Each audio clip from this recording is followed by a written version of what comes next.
Hi, I'm Mark. And I'm Jeannie.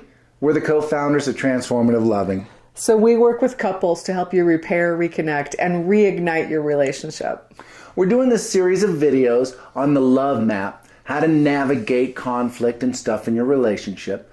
Total of 12 videos. This is the third video here. And this video focuses on moving through the gateway of forgiveness and doing your own personal work.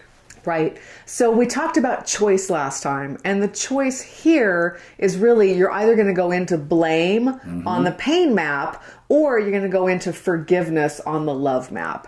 And the key that opens that gateway is the willingness to do your own personal growth work. Yeah, willingness. And it's important because so when we start working with couples, the first question we ask them is, what's the primary challenge in your relationship? And a lot of times they will, not meaning to necessarily blame their partner, but they'll say something like, well, if my partner would only... Right. Right. The focus is on the partner. Right. It's not even necessarily on the connection between the two partners, and it's almost never on, here's what I'm doing. Here's what I could be doing differently, right? Yeah. So there really is a piece of this that's around that each of us as individuals are personal growth work. Yeah, that's really true, Jeannie. I mean, we hear stuff from couples like exactly that. They say, my partner's not willing to do their personal work. So that's the problem that we're experiencing right now. Yeah. And that's honestly the most common challenge that we hear is that the partner's not willing to do the work. Another one we hear is my partner says hurtful things, or they're mean. Yeah. Or my partner doesn't listen to me. Or my partner's not present with me. My partner doesn't keep their agreements. They're out of integrity all the time. Or my partner is always fill in the blank, or never fill in the blank. When you hear yourself saying always or never, it's a good clue that you're not actually being willing to work on your own stuff. So the reality is that the partner you're with is going to be rubbing you the wrong way. And, there's a sting around that. And so from that place, then, it takes a lot of maturity and it takes presence, awareness to be able to just think about, okay, what's my part in this? Right. Yeah.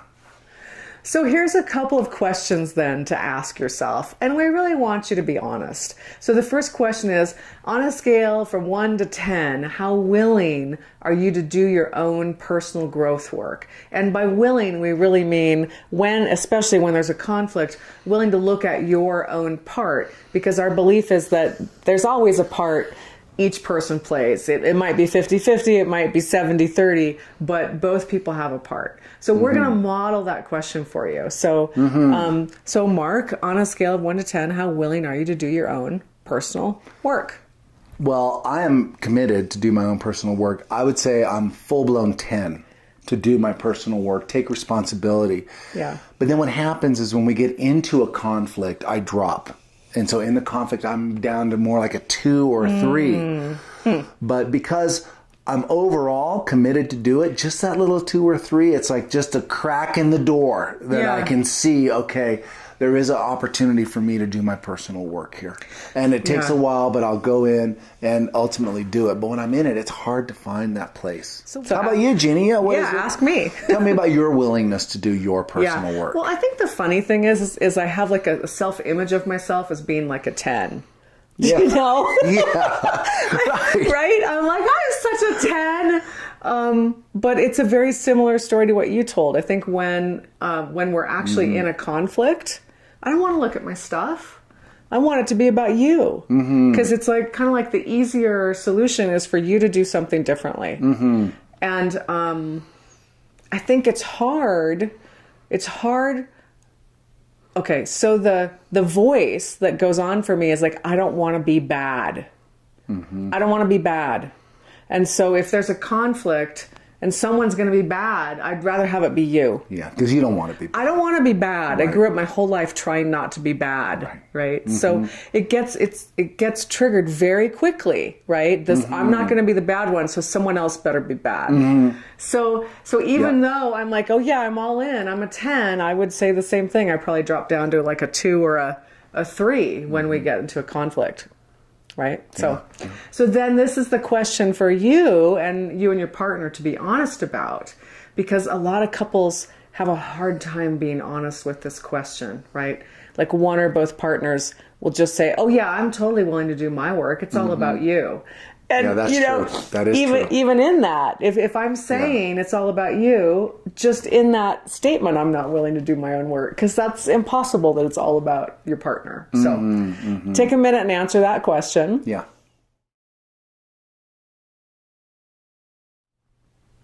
And then the second question is really related to that first question. So it has to do with blame, right? And remember, the blame puts you on the pain map. So how often do you blame your partner, and how quickly can you come back from not blaming your partner?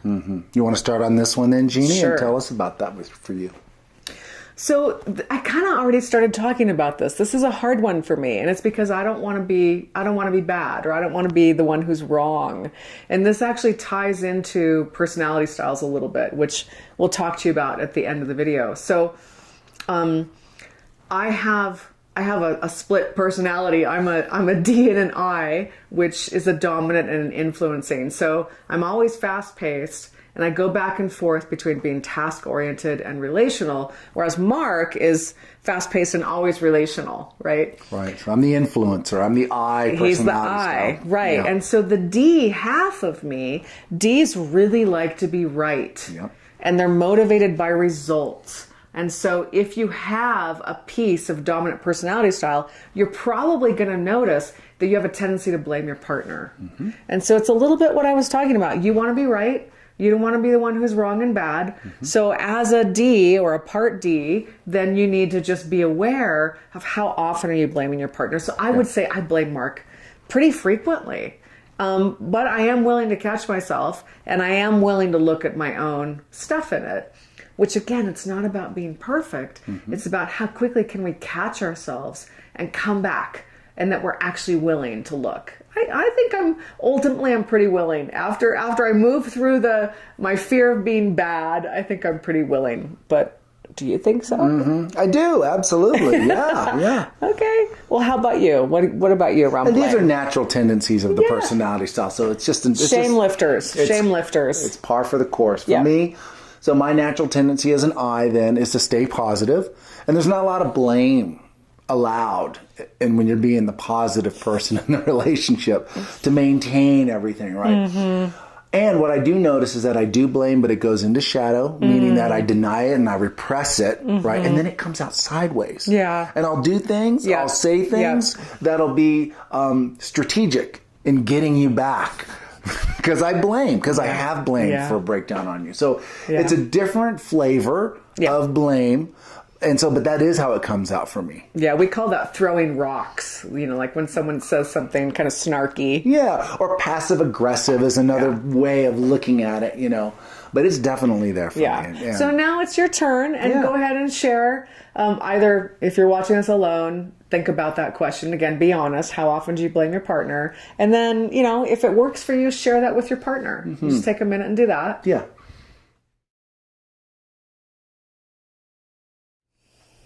So we want to be honest about this pathway of personal work and forgiveness.